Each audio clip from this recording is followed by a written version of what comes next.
साल था 1986। दुनिया की भयानक खबरों को देख रही थी जो यूक्रेनी सोवियत सोशलिस्ट रिपब्लिक से आ रही थी। एक परमाणु ऊर्जा संयंत्र जो कभी प्रगति और तकनीकी विकास का प्रतीक था, अब अकल्पनीय आपदा का स्थान बन गया था। चेरनोबिल आपदा, जैसा कि यह ज्ञात है, मानव इतिहास में हमेशा के लिए एक स्पष्ट अनुस्मारक के रूप में अंकित है कि परमाणु ऊर्जा की विनाशकारी शक्ति तब होती है जब यह हमारा नियंत्रण से बाहर हो जाता है। चेरनोबिल आपदा 26 अप्रैल 1986 को सोवियत संघ में बेलारूस सीमा के पास उत्तरी यूक्रेन के पिपरयाद शहर के पास चेरनोबिल परमाणु ऊर्जा संयंत्र के नंबर 4 रिएक्टर के विस्फोट के साथ शुरू हुई। यह केवल 2 परमाणु ऊर्जा दुर्घटनाओं में से एक है। अंतरराष्ट्रीय परमाणु घटना पैमाने पर अधिकतम गंभीरता पर मूल्यांकन किया गया। दूसरा 2011 फुकुशिमा परमाणु दुर्घटना है।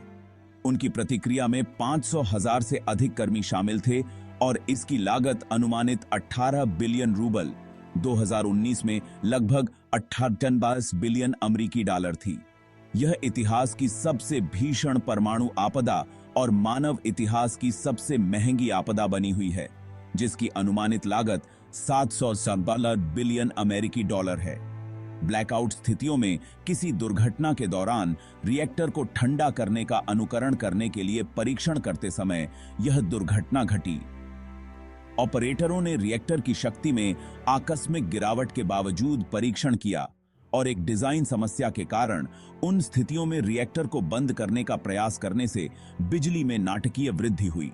इस घटना से रेडियोधर्मी सामग्री का एक प्लम वातावरण में विमोचन हुआ जो सोवियत संघ और यूरोप के हिस्सों में टूट गया। यह आपदा अपने पैमाने और प्रभाव में अभूतपूर्व थी, जिससे तुरंत ही परमाणु ऊर्जा की सुरक्षा और मानवीय त्रुटि के संभावित परिणामों के बारे में चिंताएं बढ़ गईं।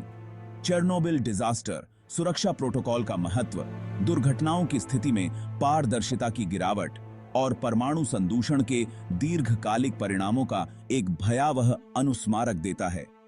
ये मानवीय त्रुटि, प्रणालीगत विफलताएं, पर्यावरण और मानव स्वास्थ्य पर विकिरण के स्थायी प्रभाव की कहानी है। इस त्रासदी के बाद दुनिया ने परमाणु तकनीक के गहरे निहितार्थ और अपनी गलतियों से सीखने का महत्व समझाया। चेरनोबिल डिजास्टर तक ले जाने वाली घटनाओं में रिएक्टर के डिजाइन की खामियां, सुरक्षा नियमों के उल्लंघन और मानवीय त्रुटियों की एक श्रृंखला का जटिल परस्पर संबंध था। आपदा की भयावहता को समझना, घटनाओं की इस श्रृंखला को समझना बहुत महत्वपूर्ण है।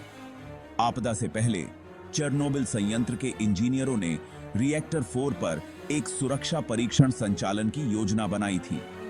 इस परीक्षण का मकसद पावर आउटेज अनुकरण करना और बैकअप जनरेटर का उपयोग करके रिएक्टर की खुद को ठंडा करने की क्षमता का आकलन करना था।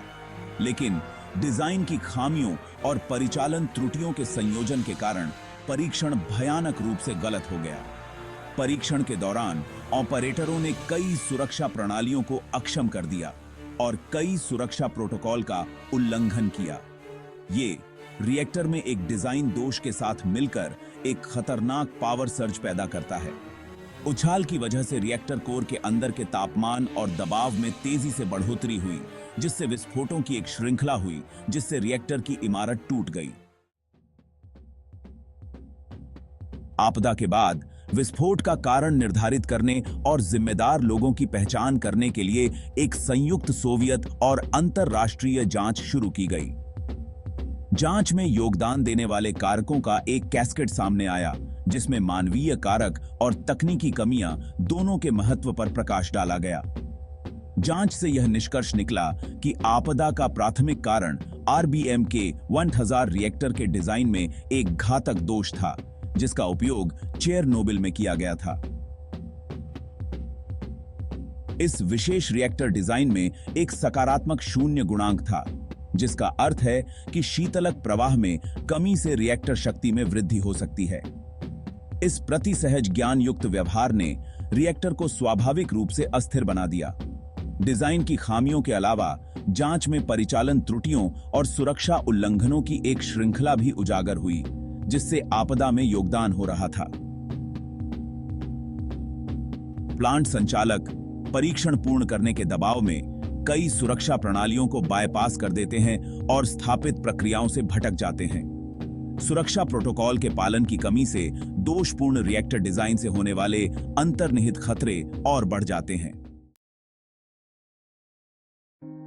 चेरनोबिल में विस्फोट से वायुमंडल में रेडियोधर्मी पदार्थ की भारी मात्रा में रिहाई हुई। इस अदृश्य खतरे ने सोवियत संघ और यूरोप के कुछ हिस्सों में पर्यावरण को प्रदूषित कर दिया और लाखों लोगों के लिए गंभीर स्वास्थ्य जोखिम पैदा कर दिया। विस्फोट के बाद, जिसमें 2 इंजीनियरों की मौत हो गई और 2 अन्य गंभीर रूप से झुलस गए, आग बुझाने और रिएक्टर को स्थिर करने के लिए एक आपातकालीन अभियान शुरू हुआ। अस्पताल में भर्ती 227 श्रमिकों में से 134 में तीव्र विकिरण सिंड्रोम ARIS के लक्षण दिखे। उनमें से 28 की 3 महीने के भीतर मृत्यु हो गई। अगले दशक में 14 और श्रमिकों, जिनमें से 9 को ARIS था, की विभिन्न कारणों से मृत्यु हो गई, जिनमें से अधिकांश विकिरण जोखिम से असंबंधित थे। वाणिज्यिक परमाणु ऊर्जा इतिहास में यह एकमात्र उदाहरण है जहां विकिरण से संबंधित मौतें हुईं। आपदा के पूर्ण दायरे को समझना, इस विकिरण के प्रभाव को समझना बहुत महत्वपूर्ण है। विस्फोट के तुरंत बाद अग्निशामकों और आपातकालीन प्रतिक्रियाकर्ताओं से विकिरण की घातक खुराक के लिए संपर्क किया गया। इनमें से कई बहादुर लोगों ने अपना बलिदान दिया।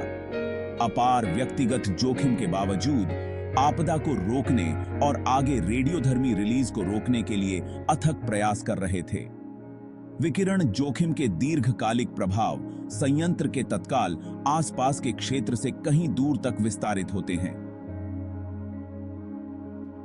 हवा की धाराएं रेडियोधर्मी प्लम रेडियोधर्मी कणों को एक विशाल क्षेत्र में जमा करती हैं, जिससे मिट्टी, पानी और वनस्पति प्रदूषित होती हैं।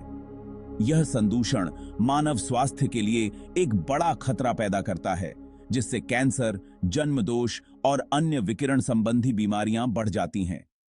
अगर आपको यह वीडियो पसंद आया तो इस वीडियो को जरूर लाइक करें, और अगर आप इस चैनल पे नए हैं तो प्लीज सब्सक्राइब बटन जरूर दबाइए। चलिए मिलते हैं अगले वीडियो में। तब तक के लिए बाय बाय, खुश रहिए, सुरक्षित रहिए।